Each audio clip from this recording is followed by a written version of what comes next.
All right, guys. Well, all right, we're back.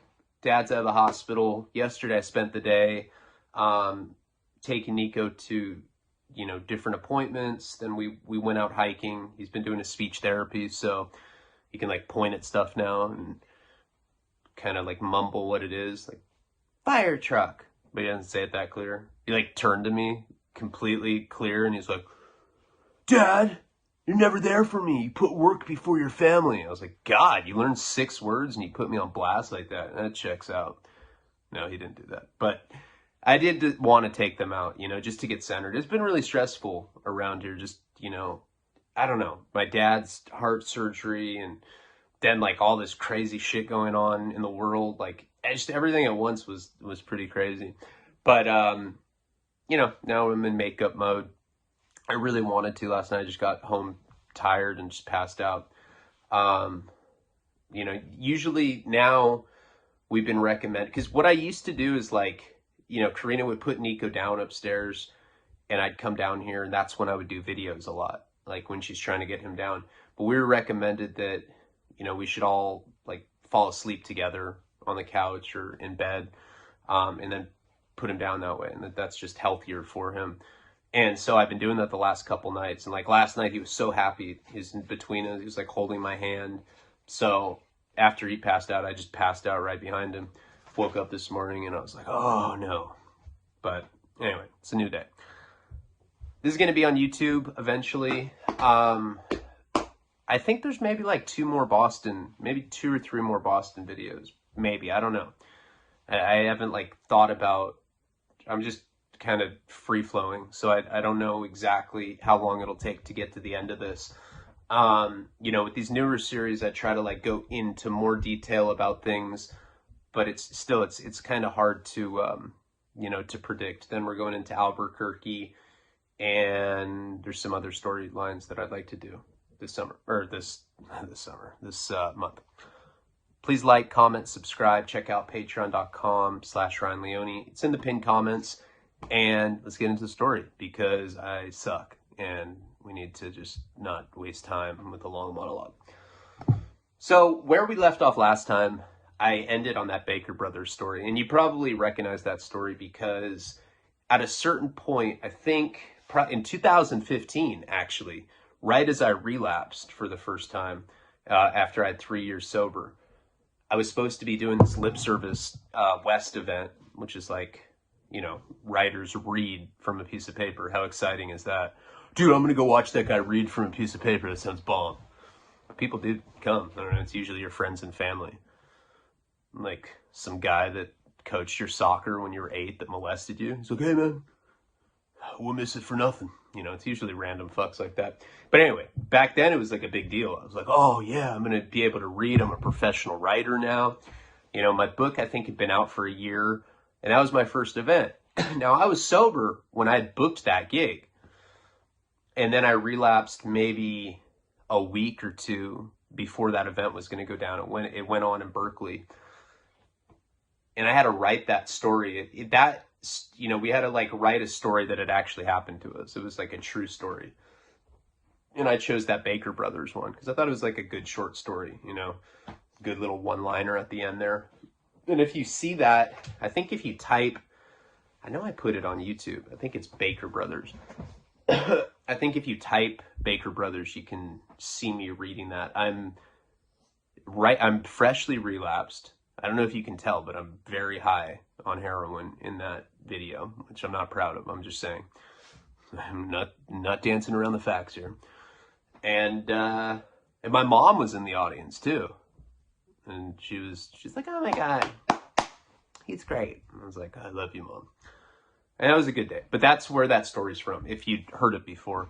That happened during this time period, though. So, basically, after we'd run through over 80 grand from the savings bonds, there was a period where we had lived off like a credit card that she had gotten. I was like, your future? Fuck your future. And she's like, okay, poo-poo daddy, futures are stupid. So we blew through that. And then we went out to Massachusetts for a while, which I don't even honestly, I don't even remember the details of that trip that much. I just know that I talked her into stealing money from her family because I'm a good guy. She's like, are you sure this is okay, Poopy Daddy? I'm like, everybody does this. Everybody. She's like, okay. So she did that, and we ran through that money. So then we got to this period where basically, you know, I had stacked up enough violations. I'd missed some of my group therapy stuff where I got court mandated to go live at a sober living instead of going to jail. So I was supposed to go to jail for like 60 days. And instead of doing that, now I was living at a sober living. She was living at a separate sober living. It was like a sister program that was like, I don't know, like 2 or 3 blocks away, right next to Santa Barbara High School. And, you know, at that point, my parents gave me back my car. She still had her little stick shift BMW that I bought when we had money. And our lives took on a very different, you know, tone, I guess. I mean, we were used to not having to worry about money. Now, at 18, when you have like 80 grand like that, when you don't have money at 18, you think you're invincible. You know? You're like, dude, a toaster and a bathtub, well, that's how people commit suicide? I can do that and live. And then you do and die. Shit like that happens all the time because when you're 18, you feel like you're invincible.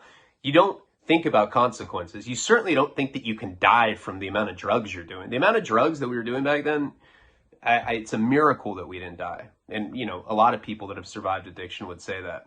But, you know, just looking back, it's just absurd. The stuff that I put my heart through, you know, my dad's going through that heart arrhythmia stuff right now. It's hereditary. His dad dealt with it. I'm sure I have some heart issues, and there I am injecting cocaine. Fuck this toaster, you know, that kind of thing. Around that time, 2 things had happened. We had already been into crystal meth, so now we're injecting meth. And that brought on like a whole different persona for me. You know, with cocaine, I was a jealous, paranoid weirdo. With meth, I was like the same, but I like couldn't even talk. Like with coke, I could like mutter stuff out. I'd be like, were you masturbating? You know, like a real weirdo. On meth, I would like just draw like a picture of like a middle finger with like a question mark. She'd be like, I don't know what that means. I'm like, and I like crumpled a piece of paper, start crying. Yeah, it turned into like a total mental health case on that stuff. And really, honestly, all jokes aside, I think crystal meth does that for a lot of people. It just completely amplified any underlying mental health stuff that I had. And it did for her as well. She started getting really weird. So we're injecting meth, we're smoking it. And then around that time I start working with JP again. He's getting cocaine from some pice. I become his runner. And I'm running around Santa Barbara in my little 85 Volvo selling cocaine, living at a sober living. Living under this sober living that's run by like a guy that's still active junkie. But he's like clean cut junkie. You know, he dresses like he's in the movie Top Gun. He'd like wear like a white shirt, like brown leather jacket and aviators. I was like, that guy's not a drug addict, but he was, you know, he was just really good at hiding it. And ultimately he died that way in the sober living. Like he lived in a room above the sober living. He died in that room. God rest his soul. I don't know why I knocked on wood. Hopefully he doesn't die again.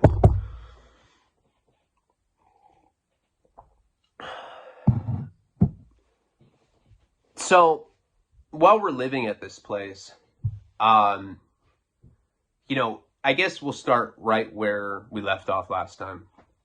When I was with that dude, Black Chris, I had the kilo in the car with a gun. And I gave that line to the cop. Baking's a science, cooking's an art. I remember being so freaked out by it. And again, like I was so young, I didn't even really understand what the consequences were for something like that. Like I didn't realize that was like 10 years automatically in federal prison. But I remember going right up to Steve and the guy that ran Lighthouse, and I was like, hey man, let me tell you about some God stuff that just happened. Because I'm going to meetings and hearing about God shots. And in my like junky mind, I think that me not going to jail with a kilo of cocaine and a gun, you know, is a God shot, which it probably was. But that's not something you should tell a guy that's running your sober living. And I went and told him, I was like, Steve, I had a kilo of cocaine and a gun in the car. Barely skated out of it, bro. I'm just telling you because I think that God did that. Of course, I was on meth. But I drew a picture of this. Steve's just like, you know, it's not like it was a free-for-all at this place. Like, I don't want to get, you know, you're like, well, there's guys masturbating to group sex porn and, you know, you're selling kilos of coke out of this place and the guys and it wasn't a free-for-all. Like, this guy just liked me for some reason. Like, normal people he would kick out of there for stuff like that. It's not, especially at like saying a kilo and a gun. It's a pretty major violation of rules there. But he's just like, hey man, do you know anyone that can come grab the products? So you know that the guy's shady, called it products. And I called my dad, and my dad came and picked me up, you know, and I had it like in a backpack. Not the gun, but, you know, I had the kilo. And I ended up taking it back to JP because this guy, Steve, had like told me that I had to go return it to the guy that had given it to me. And I was in that weird, like, half of me wanted to be good, half of me still wanted to be bad. The only reason I was selling coke in the first place was to support our habit. And by this point, I don't really remember what was happening with the heroin, but I want to say that we were off heroin at this point. Like, somehow we'd gotten off of it. We never went to rehab or anything. All I remember is that meth really started taking like full possession of us. And we were complete like meth zombies at this point. And I want to say that somehow we were able to get off the heroin. Maybe I'd gone to jail or something and had to kick, and then she kicked while I was, I don't really remember. I just know that at a certain point, we weren't on it anymore. And we were going hard. Like at a certain, you know, it was like 3 grams a day to just fully doing meth all the time. It started getting around to other people at the sober living. Now, Steve owned it, but he'd always have like some like Southsider that's not from your city. So he's probably an informant or something. Yo, what's up? I'm Baby Papi from San Diego. What's up, fool? Oh, no. Don't tell anyone that you're here with me, fool. I don't want my neighborhood knowing I'm doing good, dog. You know, people like that. And you know that they probably were stitches. Back then, I probably didn't know that. But looking back, these like big, like tough Southsiders that were from different cities. And they were like managing a sober living up here. Probably informants. Those guys were always ass kickers, right? So they're ass lickers. Did I say ass kickers? They're always trying to be in the good grace of Steve. So those guys would enforce the rules, and it would put him in a bad position if he had favoritism. So like he liked me, but you'd have like this big old like, you know, dopey former Southsider that would act all hard, but he'd want to like be petty and tell on you all the time. Because finally he's in a position of power. And it started getting around that I was tweaking. How did it get that? Because I would lock myself in the bathroom and masturbate. And like they had stacks of old porn magazines in there because I was not the only one doing meth at the sober living. And it was a scary environment. Like you're like just beating off for hours in there. And like there's like some like rabid tweaker outside. Hey man, hey, I got a switchblade in my room, bro. I'll fucking stab you in the throat. And you're so committed to beating off. You're like, I can't hear you, man. And you don't even stop while you're saying it. So you're like, it's all like panted and, you know, trying when you're doing that. And then parole officers and probation officers were in and out of there. There were cops in and out of there. It was just a weird ass environment. Not a good place to be on crystal meth. But people started telling, you know, whoever the house manager was, these people were all interchangeable. It's probably like a dozen of these like former Southsider managers that I come across in my life. Somebody told one of them that I was tweaking, you know, And it probably wasn't my behavior, to be honest. I was like the kind of lame guy back then where I thought it was cool. But like, yeah, I'm addicted to crystal meth. I'm doing it now. I'm breaking the rules. So what? I'm hardcore. I'd like brag to people about shit like that. And then somehow it got back to this guy. So he's like, hey, you know, and they always say the same shit. Oh, hey, big dog. Can you pee in this cup?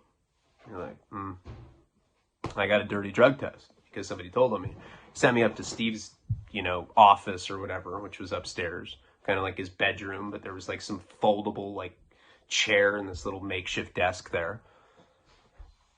And he's like, heard you got a dirty, man. I was like, yeah, but you know. He's like, I can't do anything about it. You know, he's like, I can't have you getting dirties. I can't kick so-and-so out and then, you know, show favoritism to you. You got to go, man. You know, clean up. You can come back in a couple weeks. I think the policy was like 30 days, actually. So now, like, for 30 days, I didn't have anywhere to live. And I got this dirty drug test. At that point, you know, I'd called JP, but, you know, to try to start selling coke again for him. And I don't remember. I think he was this guy that was always traveling. Like, you know, he'd go live in Atlantic City, New Jersey for a while. He was a gambling addict. Maybe Vegas. Whatever the case, he wasn't in Santa Barbara anymore. So I'd like lost that because I told on myself and returned this kilo to him. Which was supposed to go to someone anyway. So I would have had to do that anyway. Kate was still living at her sober living. And by this point, you know, like she had like this whole new set of friends. And they looked like dystopian, like old, like anarchist punk rock. But they were all lesbians with like spiked hair and like choker chains on. And they like had like bats with nails sticking out of them. Like, yeah, we're her friends now. She don't need no man. I'm like, fuck. She got like swooped up by this army of like really gnarly lesbians, you know? And I guess she would tell them about me. And so they start getting in her ear. They're like, oh, he's abusive, verbally abusive. Like, she'd tell them about the things that I'd say. So all of a sudden I became vilified, which really complicated stuff at this point, because after I got kicked out of there, I didn't want my parents to know. I had the car, so I don't want to get the car taken. So now I'm just kind of like living in my car and hanging out with her when I can. But now there's like these vultures, like, not letting me anywhere near her. They'd like lie about it too. I'd like show up, you know, you could walk up, there's a patio where everyone smoked. I'd be like, hey, is Kate there? And you'd hear someone be like, there's the abuser. Nah, man, she's not here. Spit out like motor oil. I'm like, gee, well, you know, where is she? I don't know. I just like leave, you know? And so she started getting really distant. This was, I think, the beginning. And she's on meth the whole time too. She's on meth and she's got these like militant lesbian girls. And I'm not like, hey, nothing against lesbians. I'm just saying all of them were lesbians and they hated me because I wasn't a lesbian.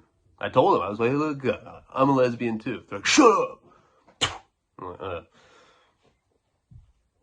They were really getting in her head, telling her that, you know, she deserved better than me, that she should be a lesbian too. And she's like, maybe I should be. Fuck this guy. And so I started noticing that she was changing. Because that's one of the problems. And like, I'll be the first to admit, yeah, I was in an abusive relationship. And when you're in an abusive relationship, you tend to like not want your partner to have friends so that you can just like fill their head with lies. Yeah, I own you. You can't eat unless I give you permission. If you want water, you have to pee in a toilet and drink it. I love you. I love you too, poo-poo daddy. You know, it's like that kind of thing. Now, maybe not that extreme, but certainly if you're emotionally abusive towards someone, which I've worked very hard not to be anymore, you don't want them to have friends, because when they have friends, their friends are like, dude, you're an idiot for staying with this person. You want them to be isolated. It's like a very common character trait amongst people that get abused and the abused. So she started changing. And the meth was, I'm sure, you know, eventually I go there one day to pick her up. I forget I think she could go to like AA meetings if I had to guess. This is a long time ago now. But she was able to leave for a certain amount of time, I know that. And she wasn't allowed to have her car there anymore, so it was like parked in front of my parents' house. So like now I had the car, with my car, I had the Volvo. Her BMW is parked up at my parents' house. And I'd go and I'd pick her up for meetings. And one day, when I went to go get her, she just didn't come out. You know, and like the program manager came up. She's like literally like wearing like a football jersey and has like shoulder pads on. She's like, yo! I was like, hey, is Kate there? No, Kate ain't here. You're gonna have to go. I was like, I don't believe you. I just talked to her. I know she's there. And excuse me. And I like walked right past her. She like shoulder checked me. I was like, hey, like pump faked and got past her. And I go into this patio and she's just sitting there and she's like, hey, poo-poo daddy. She's like, I remember she was sitting in this room and there was like this chair outside, like kind of like, she was like in the doorway. Like, hey, poo-poo daddy. And all these people were protecting her. Mob of angry lesbians that hated men. Or me. Hated abusive men. For good reason. But these people hated me. She's like, I'm not allowed to go with you, poo-poo daddy. I have a sponsor now, and I love myself. And you're a piece of shit. Bye, poo-poo daddy. I was like, what the fuck? And I don't know what I said, but like I was like screaming and like professing my love. I probably like cut a K in my neck. I was like, God, bleed for you. I started like saying pet names, you know, like pleading my case. She's like, oh, I'm so confused. Okay, poo-poo daddy, I'll go with you. Fuck these people. And she like started coming, and then one of the girls went to put like their hand on her to like stop her from coming. And I like ran up to try to stop her, and Kate ended up pushing this girl off of her. For her doing that, she wasn't allowed to come back. And she like went with me and like ran off. I know I never put hands on any of the lesbian girls. Probably would have if I had reached them, but I didn't. I'm a good guy. So she got kicked out because of that, because they're pretty much trying to like physically stop her from going with me, and she ended up pushing, not even one of the staff members or whatever. She pushed like one of the people that was living there, and you're not allowed to do that. If there's any physical confrontation at all, you get kicked out. And what's crazy is they put hands on her first, but I don't know, you know, this is just another example of like whirlwind relationship gone bad, just bringing it when you're in a relationship like that, when you're in a toxic relationship, it's like a fucking vortex and everybody around you gets sucked into it. So now we're in a really bad situation. Now we have no way to make money. We have no shelter, but we do have my car. We have her car as well. So we decide to sell her car, you know, and this is probably bought that little BMW for like, I don't know, like maybe $900, $1,000. I don't even remember. Something cheap. It was like a really old stick shift. And I remember putting that up. I think we put it in like classifieds. I think that's how long ago this was. We put in the classifieds in the newspaper. We ended up living in my car for a little bit. And in high school, I'd gotten really good at spanging, you know, going up to people and being like, hey, can you spare $3? I always like learned as a spanger that if you ask for $3, then people are like, look, man, I don't have $3. I do have 2 though. You know, I don't know. If you ask for a specific number, it's better. You know, spare change, people give you spare change. You ask for $3, a lot of times people get close to it. I can't do that now because I look like too much like a dirtbag now. They're like, what are you going to spend it on? Have you drug use? I'm like, yeah, so. And they just like walk away. That's what happens when you get like tattoos and like track mark scars and acne. But back then I was pretty good at it. So I remember there was like a weird little period trying to sell her car where I was spanging and like making enough money to like support our meth habit. That's like what it had turned into, where I wasn't even on heroin anymore. We were just doing meth and like staying up for days. Now, one of the problems with that is that, at least for me, I know that it made my psychosis, my delusions a lot worse with her, I know it was the same, but she was quiet. She wasn't like loud about the weird thoughts that she was having. So we'd just be up for days, like in my car, like, you know, like I'd be tripping on her, and I think she was tripping on me, but just with her eyes. It was like, I felt like we were in some sort of weird silent movie about drug addiction, and it seemed like there was a person trapped in there. But, you know, she had that face like, oh, daddy. But she wouldn't say anything. It's really a weird time. So eventually, we start chipping away at that money. You know, we sell the car. I forget what, I think we sold it for like $500. But the thing is with meth, and the reason that we were off heroin is because we couldn't afford it anymore. Meth is like, you know, I think we were getting 8 balls for like $30 or $40, and that could last us a couple days. Meth was never my drug of choice. But what ends up happening is we start looking for work, you know, because we know that that's what we're going to have to do. Like, it come to a point where we wanted to be together, but we couldn't steal from our families anymore, which is a good thing. And my like abilities to sell drugs had diminished because the guy that was willing to like front and basically provide it for me wasn't even there anymore. So we started looking for jobs, and we found one at a telemarketing place. Now, this started like a whole new chapter in our life. I've gone over it in some of the other like exclusive storylines in on Patreon, but so I'll just do the cliff notes. Started working for this telemarketing place called I think it was called API, and what they sold was ABI, American Bartending Institute, and they sold two things at this place. They sold mystery shoppers, like it was a scam. And what they would do is they'd put ads and like unemployment ads in the newspaper and say that you could get paid to shop.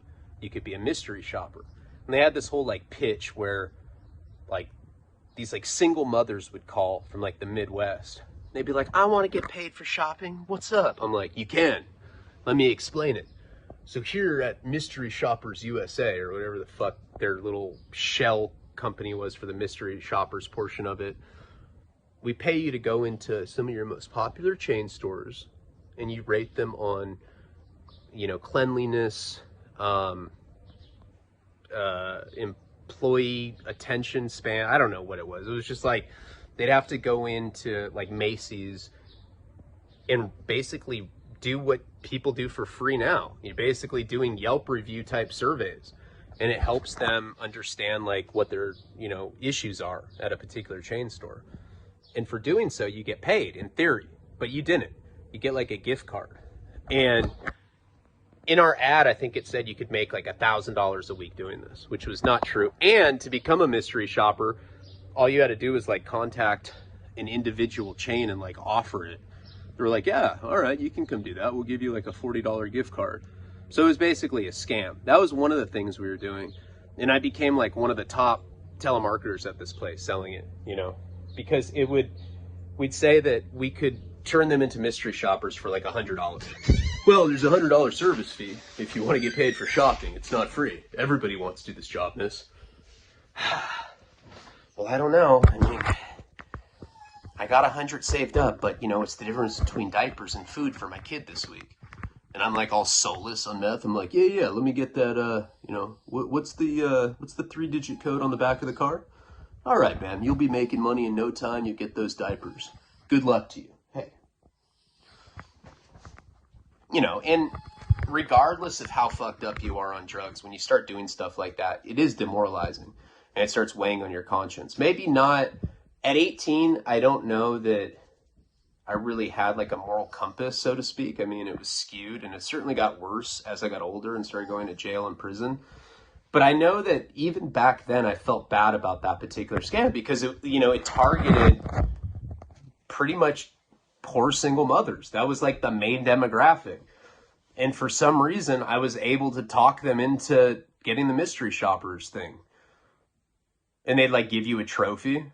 They'd be like, oh, Ryan fucked over the most single mothers from Michigan today. Come on. Everybody would like start clapping. some guy in the back would be like, I want to be like you next week. I'm like, you can do it, man. Just be a piece of shit and lie to him. All right. That was one of the things we sold. The other thing we sold was bartending certification. That was like the main thing. So this thing was called the American Bartender Institute or whatever. That was the main title of this company. And that one was a little more legit. We sold like bartender certification. So it was like, you know, they'd send you like a book where you learn how to make different mixed drinks, and you had to like go take a proctored test, and then you get certified as a bartender. I think that one was like $400 or $500. That was a lot harder to sell than the mystery shoppers because it was more expensive. And so we did that one much less. Like we did different shifts. You know, I think we went in there I think we started work around 9, worked till 5. And, you know, maybe like the first 2 or 3 hours, we try to sell the bartending certifications to the East Coast. Then it would transition in the Midwest, and then it'd be mystery shoppers the rest of the day. And the mystery shoppers is where I excelled. Basically, we'd go to work. I think we made, I don't know, $13 or $14 an hour plus commission. We were both bringing home like $500 checks, you know, and you got paid like every other week. So we were living in our car for a while, and one of the guys that worked at this place was this guy, Roland. Now, I could probably do a whole series on him, and I've explained it on Patreon. Very interesting person. If you're from Santa Barbara, you can definitely vouch for that. There's this guy, Roland, that was probably a senior when I was a freshman. He went to a different high school. He was a cool guy. Good at skating, good at surfing.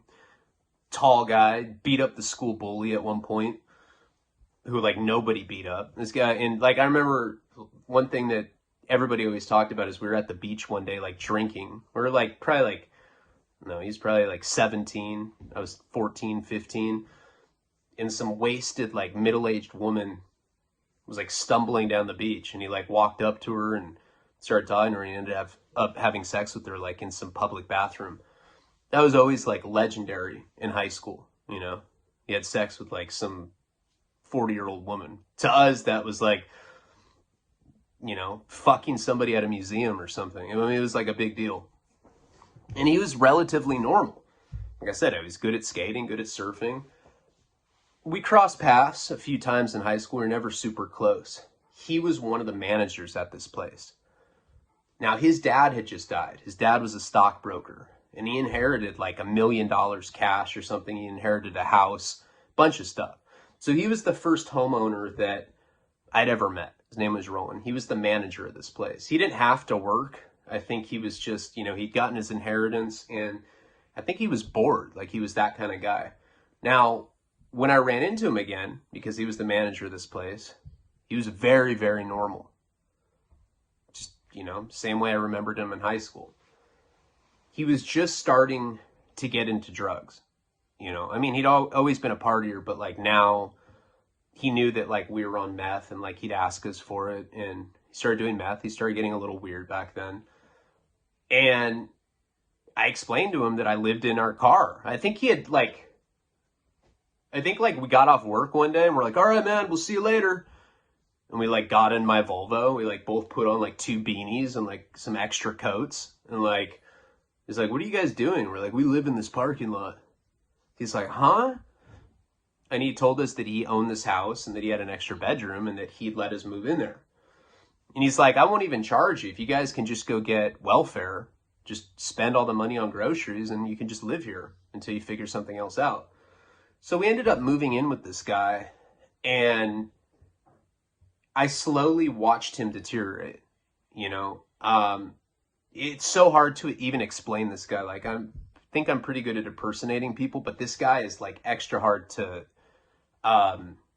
describe because he just started getting so weird. He started getting really paranoid, and that's normal on meth, you know.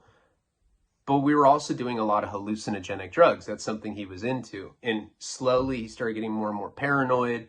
And by the end, he couldn't even talk, you know, like maybe like a couple years after this point, he couldn't talk anymore. And I remember going over there, it become like a tweaker haven. Like there's like people living there with like shopping carts in their rooms, or like collecting like tin cans to recycle.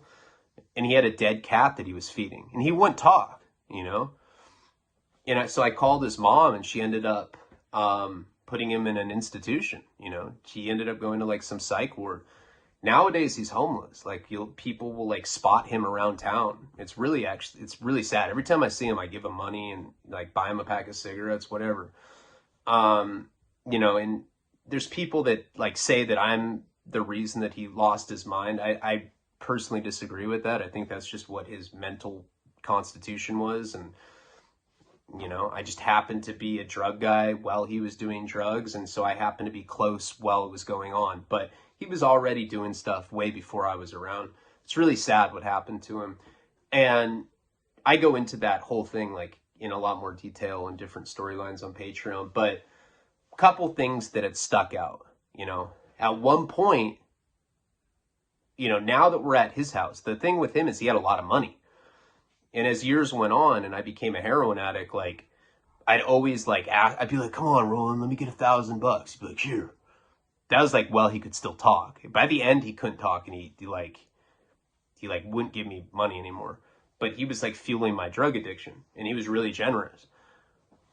So we started doing a lot of cocaine again. And around that time, I'd be smoking crack, looking out the window, always thinking somebody's out there. And I just see this like guy with a Danny DeVito body, like kind of like scutter away. Imagine that. You're looking out the window for hours at a time, thinking somebody's out there, rarely ever seeing anybody. Once in a while you like see the neighbor and you like duck, you're like, fuck, there is someone out there. But it's like the person that lives next door. This particular time, I actually saw someone that wasn't supposed to be there, just kind of like, and I was like looking out the blinds, and he like looked at me and just kind of like scuttered away, like I said. And I went outside and I found him, and he's like, hey man, hey. I was like, who the fuck are you? What are you doing on my friend's property? Well, I think I probably said it was my property at that point. He's like, hey man, I'm a dick, bro. I was like, huh? And he was a private investigator that Kate's dad had paid to track us down. I don't know how he had found us at Roland's house. Maybe because she'd gotten welfare and had to use his address, as the place that she was staying at temporarily. Or maybe that's where the paychecks were. I don't know. Somehow they ended up finding us at this house, and this guy was spying on us. And he cracked like within like 10 seconds. I'm like, God damn, dude, wouldn't want to rob a bank with you. Within 10 seconds, he's like, all right. And he's like, Kate's dad pays me. He's like singing like a canary. And I'm like 120 pounds at the time. I'm like frail. I don't know why anybody would be intimidated by me. I don't know. He did have like a fucking bomb-ass Danny DeVito body, but he went away. Well, obviously this fueled our psychosis and paranoia, like, to a degree that we hadn't seen before. Now it was like, I didn't feel safe at this guy's house. The reason that her dad got a PI probably was because we had gone over there and stolen all that money from him. If I had to guess, that's why. Another thing is, after she had written those checks to herself from her parents' checkbook, they had had like some huge falling out over the phone. And she hadn't talked to her dad for probably, I don't know, it's so hard to like have a sense of time for that period, but probably, I don't know, a month, something like that. And she's 18, 18, you're still a baby. I think he was concerned. I mean, remember, he had threatened that he was going to have like the mafia take me out. And then I see this guy that looked like, I don't know, maybe it looked like he could be some guy that works at a mafia deli or something. Definitely not a mafia guy. He was a pussy. He cracked real quick. But it made me really paranoid. And then Roland started acting really, really weird. At one point, like, he showed up in the middle of the night. He was covered in blood, probably from fishing. But still, like, when you're tweaking and you see some guy, like, pull up in a gravel driveway, and the way he was, all shifty, just covered in, like, weird-ass blood, I think probably fish blood, and it started freaking us out. So we were trying to make an exit plan. We were trying to get out of this house, especially after the PI had found us, because then it was like only a matter of time to see what her dad was going to do with this information. I'm in and out of jail all the time. at that point. And the fact that I had gotten kicked out of the sober living, it hadn't caught up to my PO yet, because I was court mandated there, but there's always like a little, there's like a little period where you can get away with it. So I hadn't checked in. I probably had a warrant. I didn't know. But it was just a time of like intense paranoia, with Roland being a weirdo. He's just falling down the tubes of sanity. At one point, let me give you an example. At one point, we were watching the Endless Summer 2. We're watching a surf DVD. And he's sitting on the couch and he just gets up. I rented this from Blockbuster. He gets up and press eject and breaks the DVD of this rental because he told me that he knew that the DVD could hear what we were saying. The DVD, not the DVD player or the TV, which I thought was really interesting. From a psychological standpoint, I wonder why he had a beef with the DVD. But that's just one of like 1,000 weird things that he did within like, a month or so. And like I said, progressively worse. So we were trying to figure out how to get out of there. We were working at this place. Remember one day we went to work and probably like 10 in the morning, I had a bunch of friends that I went to high school with that worked there. It was kind of like one of those work environments where, everybody smoked weed outside. They weren't really tripping. People would like drink hard liquor in their coffee. And it was kind of just, everybody knew that everybody was partying and nobody was really tripping on it. It was owned by young people. I think the owners were like, 30. A bunch of us were like 18, 19. And I was like one of the top performers at this company. It was like 10 a.m., normal day. Probably had some, music blaring on the radio. And all of a sudden, this huge swarm of feds comes in. FBI jackets on. Guns drawn. Get on the floor! Drop your headsets! I'm like, dude, I'm a telemarketer. All right. I think I've told that story before. But this place got raided for like illegal, some sort of fraudulent, wire fraud or whatever they were doing. Some Telecommunications Act, like fraudulently charging people for a free service, some shit like that. And so instantly we lose our job. We got like detained. Everybody got interviewed. The people that owned that company ended up going to federal prison for it because they were running a scam. There was a lot of that kind of stuff happening with telemarketing during that time period. You can't, I don't know what they were doing exactly, but I think you can't sell a free service like that. I think that's fraud. Whatever they were doing, who knows? But that's what happened. The feds came and raided this place that we were working at. And it was really traumatizing. We've been up for like 4 days. You have guns pointed to us. I dropped my styrofoam cup of coffee. I was like, oh, I was freaked out. And that was like, besides Roland giving us money, that was like our primary source of income. So now, we didn't have a job. Roland's being weird. Had no money coming in. And we knew that her dad was like trying to find us. We didn't know what he was going to do. So Kate and I just got in the car one day. We went up to my parents' house, and I knocked on the door, told my dad that, we're in a bad situation, and kind of explained everything that had been going on. So we tried to get a job, got kicked out of the sober living because I got in a fight, made some stuff up, and basically said Kate got kicked out of her place because of the same thing. And my parents are pretty forgiving, so they let us back in at that point. So I believe we were there for like 3 weeks. And same old shit. We're like hustling, trying to get money any way that we can. Doing drugs, living in my parents' house, but they're kind of like staying out of our way. And at one point, Kate's like, poo-poo daddy, I have a way we can make some money. She's like, check this out. And she shows me a personal ad in the newspaper. And it's like some guys willing to pay people to take nude photographs, couples. And like, we can go, I think it was like $150 an hour. She's like, I'm so down for it, poo-poo daddy. That's a lot of meth. I was like, all right. So we ended up calling this guy. I think his name was Alan or something. Some shit, like, I don't know. But I talked to him. He was a scummy guy. He's like, yeah. Are you guys a good-looking couple or not? You know, back then you couldn't just send pictures on your cell phone. I was like, yeah. Yeah, we are. Ballin' and tan. What's up? I'm trying to get that money. I'm trying to get paid, bro. And you're fine with nudity? You're fine with sexual content? I was like, yeah. He's like, let me hear your girl say it. Like, tell him you're down for whatever. She's like, I'm down for whatever. Poo-poo daddy and I love each other. He's like, all right. Call back in exactly 45 minutes or whatever it was. But we called back and he ended up giving us an address. And he wanted to do this, like, photo shoot. We didn't know what that entailed. Didn't fucking know what that meant.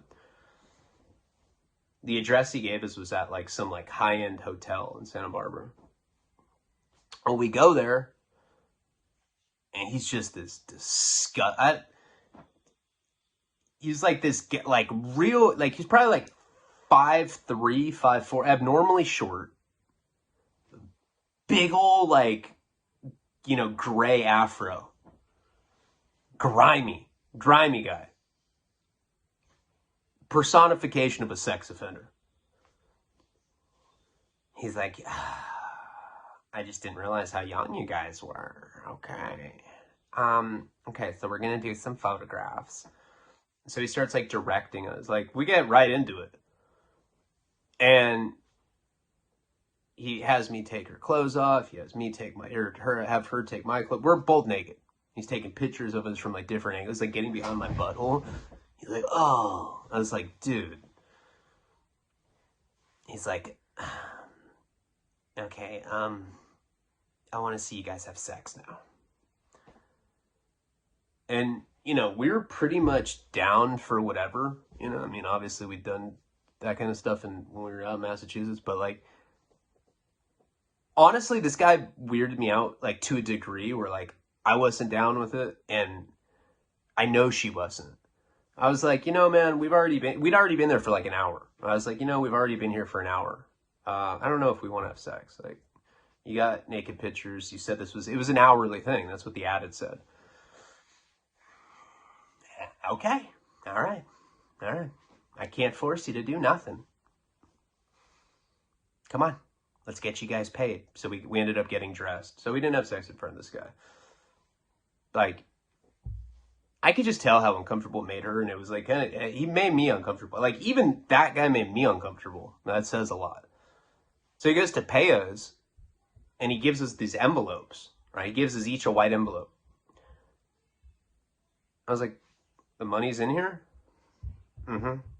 And I just open it right in front of him. I don't know what they're called, but they were like Star Wars cards that were like kind of like Magic the Gathering, like these collectible Star Wars cards that I guess they were popular at some point. I vaguely remember them from my childhood. I was like, what the fuck is this? He's like, each one of those is worth about $30. There's like 5 of them in there. He's like, you actually make 20. Okay. I was like, dude, what the fuck? And I start, you know, yelling at him. I don't think I threatened violence, but I was screaming and telling him that he tricked us and that he has to give us the photographs back. He's like, no, you need to leave my hotel room now. Now or I call the police. I was like, good, call the police. I'll tell them what you're running in here, you fucking chomo. Weirdo. And we were 18, but still, what a creep. And so, whatever, we ended up just leaving this guy's hotel room. And we took these, like, Star Wars cards to a comic book store. I'm like, whatever. Just go sell them, you know, if they're worth something. This guy actually fucking he did pay us in Star Wars, like, collectible cards. We took it to this comic book store. And the guy's just like, yeah, these aren't real. And we're like, huh? And this guy completely scammed us. Like, who fucking does that, you know? I guess that's what happens when you're a drug addict desperate for money. But this guy had given us fraudulent Star Wars cards. So now we're, like, screwed even worse, you know? So we just end up staying at my parents' house, looking for more work after that particular incident. I don't know. We probably tried to make money other ways. That was like the only like weird, sketchy, sexual way I can think of. Mostly we just stayed on meth at my parents' house. And I remember we'd been up like 5 days. In the middle of that, our meth connection had given us pressed ecstasy pills. And I remember like going up in the mountains, like, you know, we like walked up these trails at night, put out a blanket, took this ecstasy. It was the most intense ecstasy experience I've ever had. Probably just because I've been up for days on meth. I think that definitely complements it. And, you know, anytime you do ecstasy, once your serotonin levels are all out of whack, you get weird. And if you're already in meth psychosis, it makes it weirder. And I remember we were like seeing tracers and stuff. Like that's how long we've been up. And we'd gone home after the night of the ecstasy. So we've been up, I think, 5 days at this point. And my parents are making us dinner. See, that's the thing. Like, despite all of this crazy drug addiction stuff, my parents always wanted to like have a semi-normal relationship with me, quasi-normal. And one thing that's important to them was always having dinner at like 5 o'clock, 6 o'clock. So my mom's making dinner. We're about to eat. And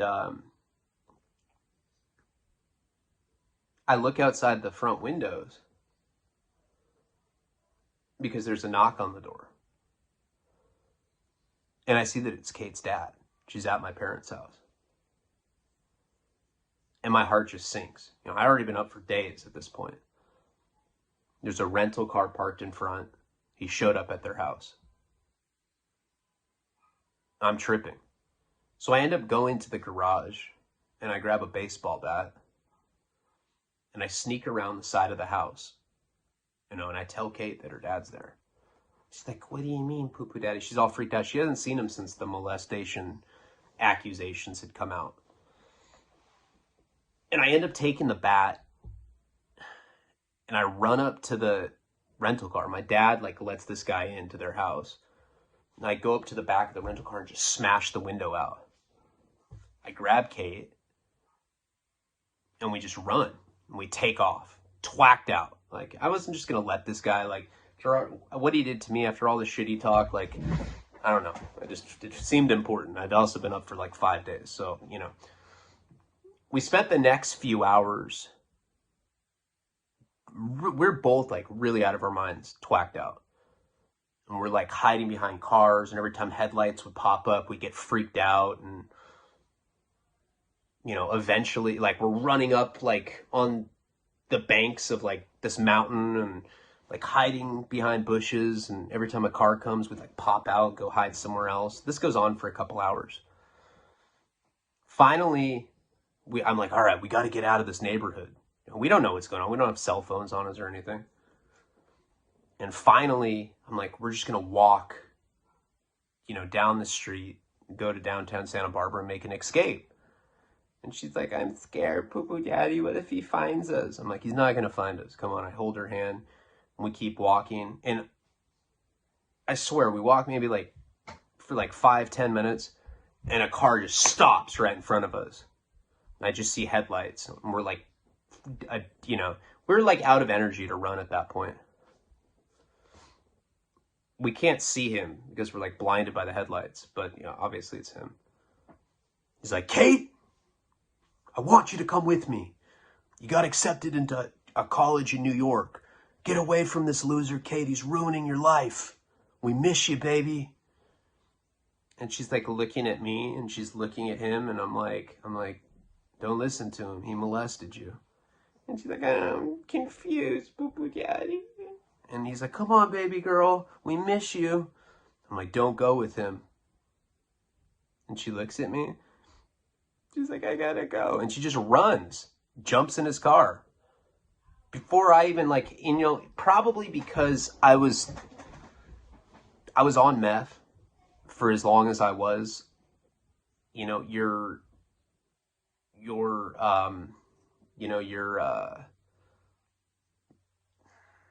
I don't know, your reaction times are like slower.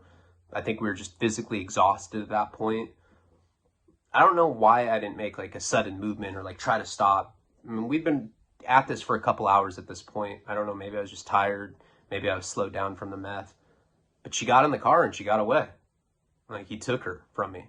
And I remember just like screaming up into the sky. I was like, no! Like, this girl was my whole world at that point. And I was definitely going to get her back. We'll get into the next installment in the next video. Please like, comment, subscribe. Check out patreon.com/RyanLeone. Try to do some more videos today. Palabra.